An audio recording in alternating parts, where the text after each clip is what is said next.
What is up, everyone? Welcome back to Final Fantasy XVI. In this episode, we're going to do more side quests, either one or two of them. Depending on how long the side quest is, I'll do two or maybe just one. Or if it's pretty lengthy and I have enough time, I'll do a hunt as well. So I'll do either one side quest and one hunt, or two side quests.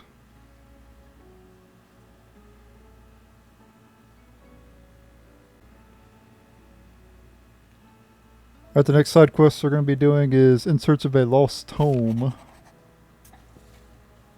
Reluctant as I am to add to your burdens, I would ask you aid in a personal matter, albeit one that may be beneficial to your cause. There exists ancient texts deemed so injurious to modern thought that mere possession is deemed a crime, and it was a chance encounter with one such tome from a distance that sparked within me the scholastic curiosity which burns to this very day. I wish to enlist your aid in reclaiming the text. Should you require further incentive, know that I am willing to offer compensation for services rendered. Of course, we're going to accept it. Something tells me this is no mere adventure story. An Inconvenient Truth.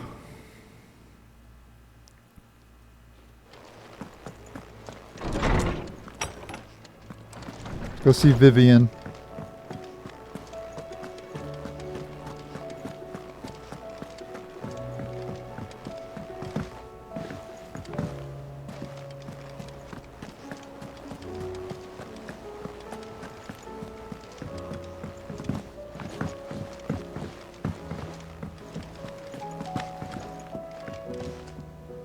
Vivian, I read your note, and I'd be happy to help you find the book you're looking for. Thank you, Clive. But tracking it down will not be easy. Are you sure? Please. You have always granted me your wisdom and insight whenever I asked. It's only right that I return the favor. Or at least attempt to. You are too kind. Alas, what I ask of you is rather more trying than delivering the odd lecture. I spoke with Hippocrates to see if he had any inkling as to where another copy might be found, but perhaps it is best that you hear the details from him. If you say so. Forgive me, Clive, for asking this of you. But this book, it set me on the path to becoming who I am today. Its importance cannot be overstated. Okay, let's speak to Hippocrates.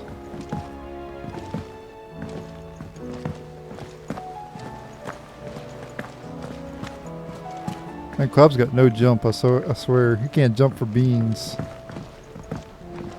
He jumps like 2 inches off the ground. His feet like goes 2 inches off the ground. I wouldn't even consider that a jump.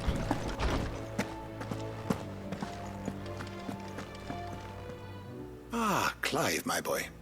What a pleasure it is to see you. Hippocrates. There's something I need to ask you. I've been charged with locating a book called From a Distance. Then you seek a rare gem indeed.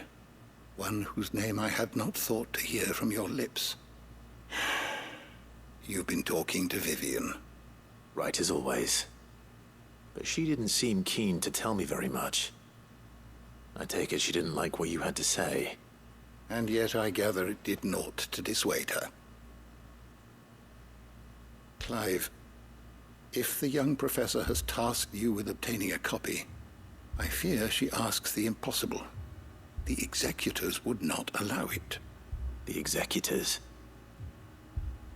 Coveters of Secrets. A clandestine organization committed to the collection and intenebration of forbidden texts and technologies. One such text being the tome Vivian seeks, chronicling as it does the true history of the enslavement of bearers, A tale which could overturn the established order were it ever to become widely known. Or, so rumor has it. I've never actually read the thing, or even set eyes on it for that matter. How is it that I haven't heard of this organization?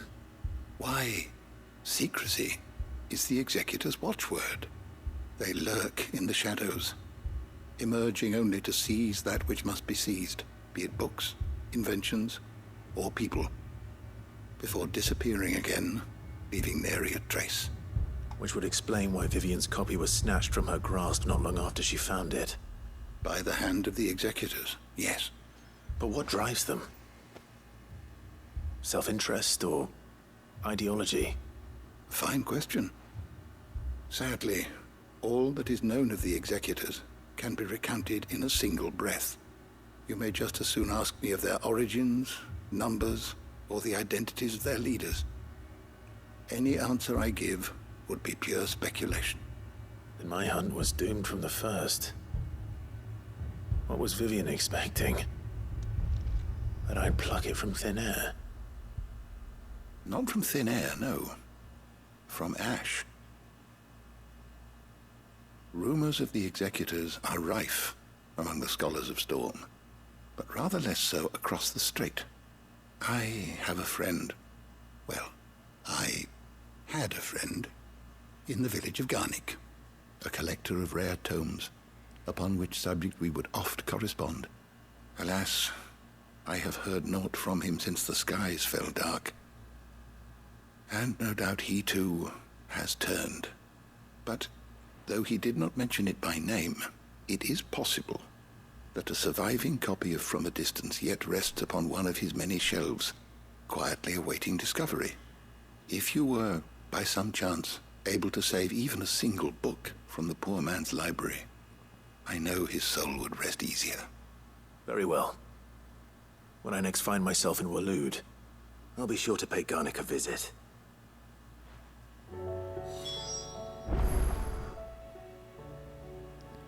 Alright, we need to go make for Garnick. Apparently he's in Waloed. Right over here. The end of it.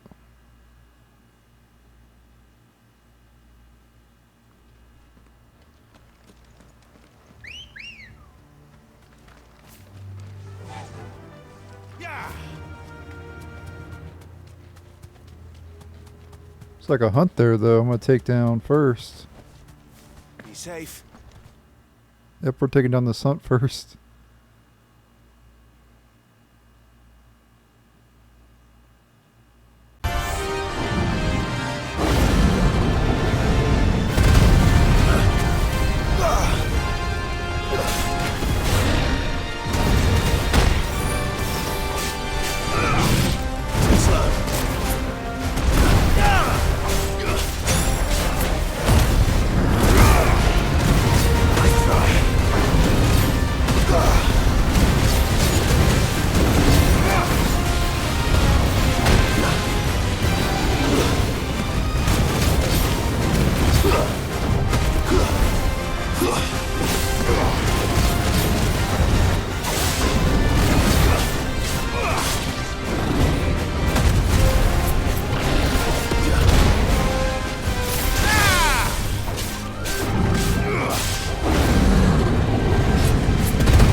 No match for you, eh, Torgal?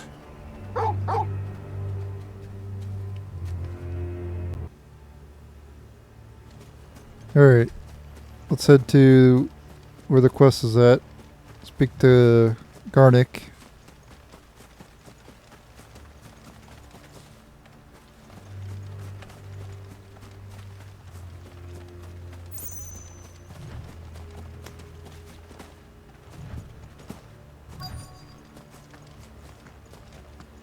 The entire village looks abandoned. Now, which house would a bookworm live in? Look around for items here.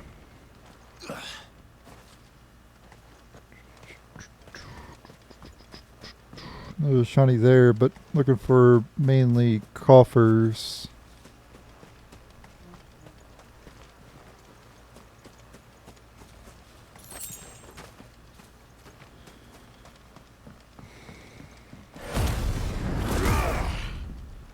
Chin my HP, I guess.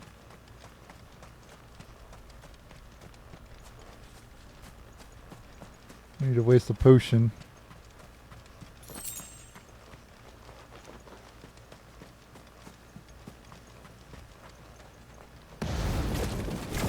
Restore the village.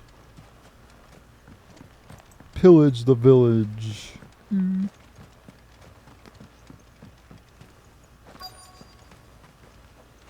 Aha. Not that they usually have anything good either. A lot of times the church has to shit in this game. It's not even worth it a lot of the times. Sit on in here.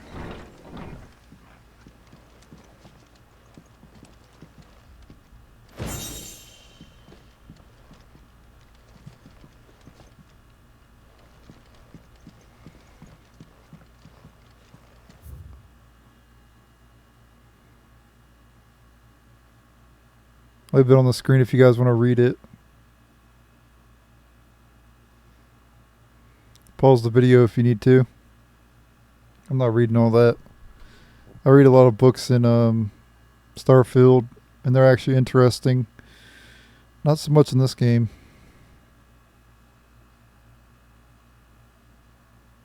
Everything's just boring in this game, it seems.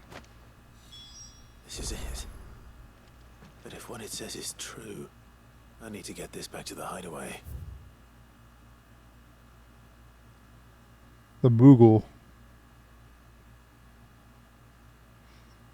Yeah, just pause if you need to. This sucks though. There's no tonberries in this game and there's no cactars in this game. Like, what were they thinking? Surprised they even put Moogles in the game. It's like he wanted to make Game of Thrones. He didn't want to make a Final Fantasy game. If he wanted to make Game of Thrones, why didn't he just make Game of Thrones? No one cares about Game of Thrones. I never even watched the damn show. People act like it's the greatest thing since fucking cheese fries or something. Must not be that good if I never watched it.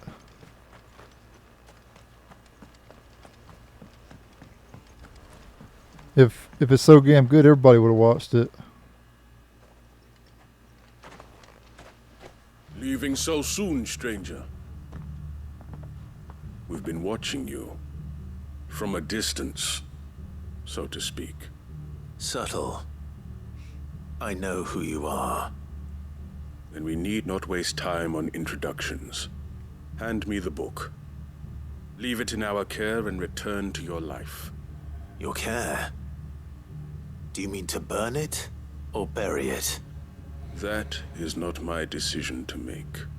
But by one means or another, its contents shall be removed from the common record. Then I'll have to politely refuse. I won't let you erase our history.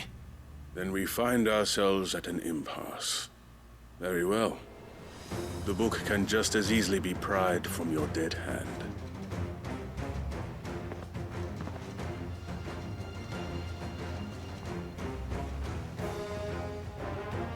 Let's see, shall we?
Impressive.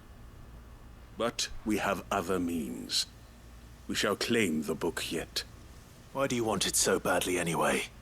It lays out in no uncertain terms the vanity and avarice of mankind. It tells the shameful history of the persecution and oppression of a gifted few by a giftless many. Would you say that this interpretation was correct? I don't know. You don't know.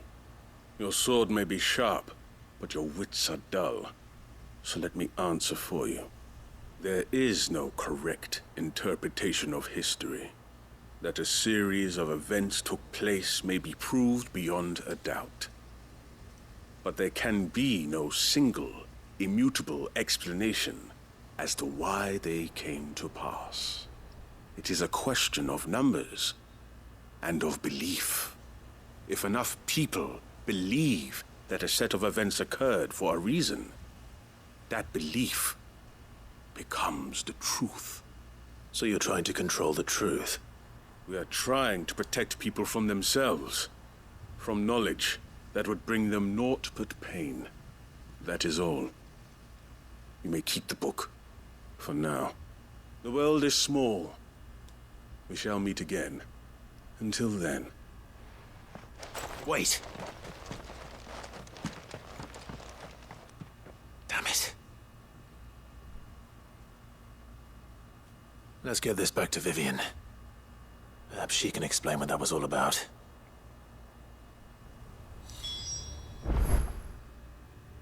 Alright, back to Vivian.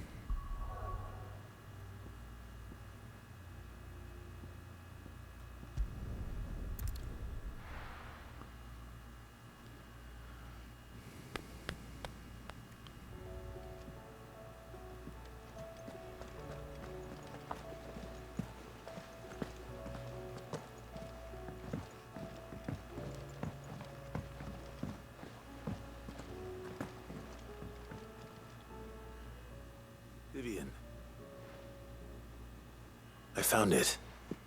The book you lost.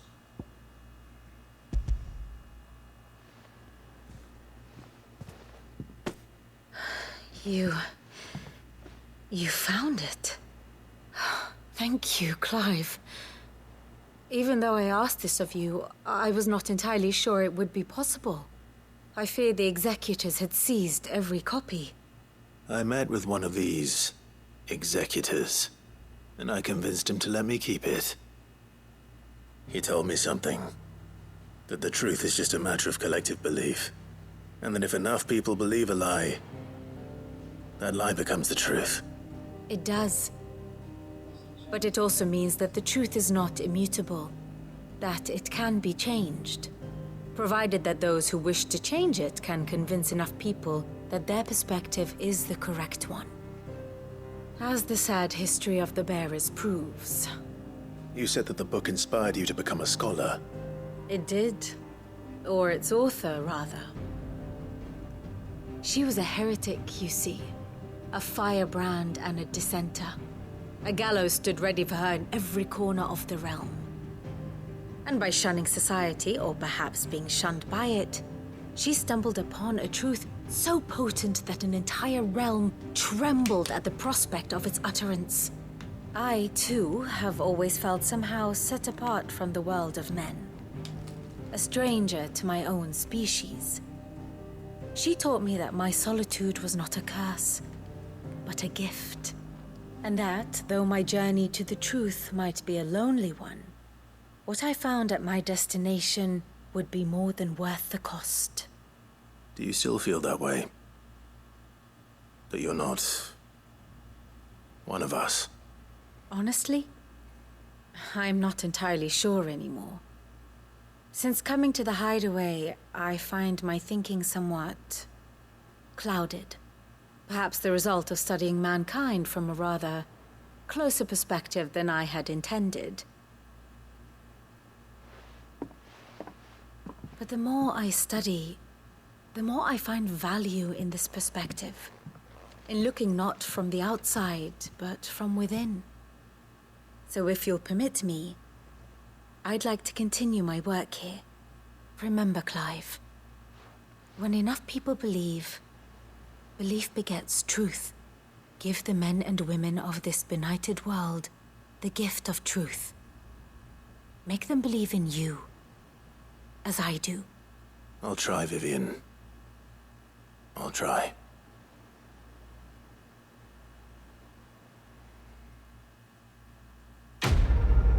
Quest complete. About to level up again. Scholar's bonnet. Displayed in Clive's chambers.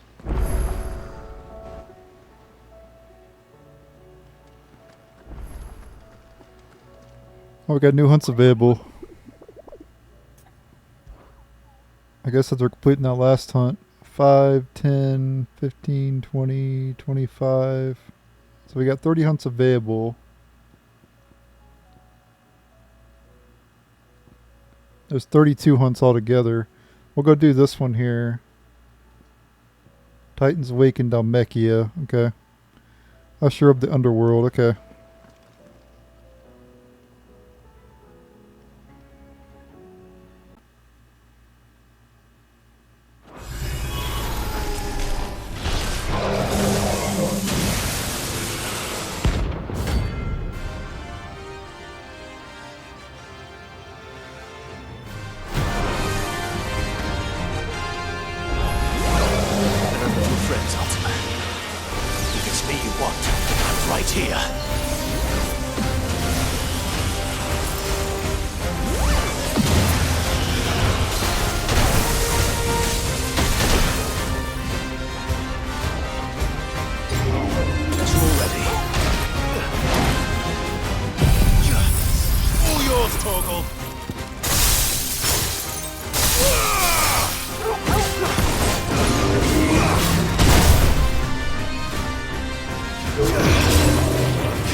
Alright. I'm ending the video here. Thank you guys for watching. Stay tuned for the next episode where we'll complete more side quests. We have, I think, one more left in the hideout. Or hideaway. We'll do that one in the next episode. That's from Joshua, so it's probably going to be a long one. And, yeah, later. Actually, we'll read the missive first. I gotta buy more potions real quick. Aye, it's a dangerous world out there.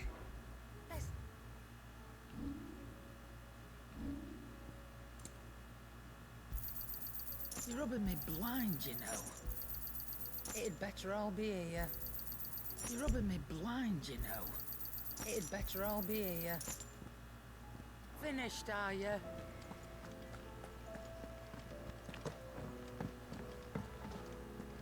Oh, there's another side quest available.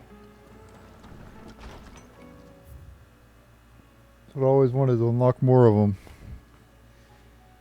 Said no one ever. A fine town. The two of you have been together for what probably feels like a lifetime now.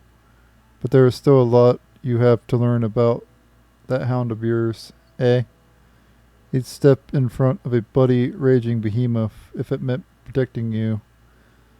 But that do not mean you should take it for granted.